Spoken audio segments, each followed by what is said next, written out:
আসসালামু আলাইকুম। কেমন আছেন বন্ধুরা? আশা করি ভালো আছেন।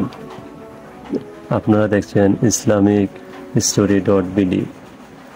ফাদ একবার এক ইঁদুর লক্ষ্য করল যে বাড়িতে ইঁদুর মারার ফাঁদ পাতা রয়েছে। সে খুবই ভয় পেল।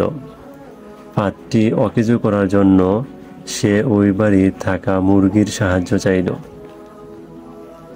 মুরগি ঘটনা শুনে জবাব দিল, ফাঁদটি আমার কোনো ক্ষতি করতে পারবে না, অতএব আমি এখানে কোনো সাহায্য করতে পারবো না।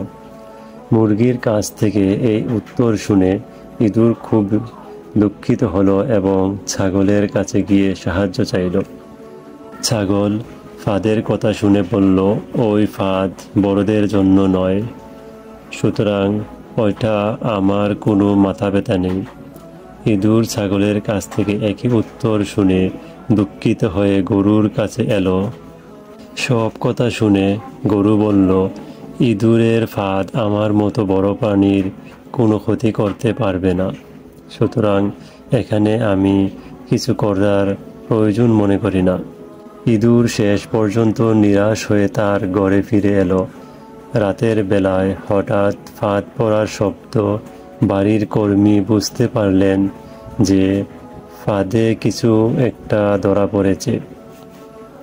অন্ধকারে ফাঁদের কাছাকাছি যেতেই উনি পায়ে কামড় খেলেন।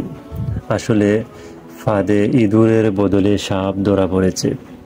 চিকিৎসার জন্য তাড়াতাড়ি ডাক্তার ডাকা হলো। চিকিৎসা শুরু হয়ে গেল, কিন্তু অবস্থা মোটেই ভালো না। হালকা খাবার হিসেবে ডাক্তার মুরগির স্যুপ খাওয়াতে বললেন। স্যুপের জন্য কর্তা মুরগিকে জবাই করে দিলেন। অবস্থা আস্তে আস্তে আরও খারাপ হতে লাগলো। দূর দূরান্ত থেকে আরও অনেক আত্মীয় স্বজন আসতে লাগলো।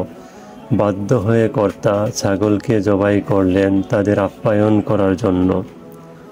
পরে আরও ভালো চিকিৎসার জন্য অনেক টাকা দরকার হতে লাগলো। অবশেষে বাড়ির কর্তা গরুটিকে কসাইয়ের কাছে বিক্রি করে দিল। এক সময় বাড়ির কর্মী অসুস্থ হয়ে উঠল, আর ওই সমস্ত কিছু ইঁদুর তার ছোট ঘর থেকে পর্যবেক্ষণ করল।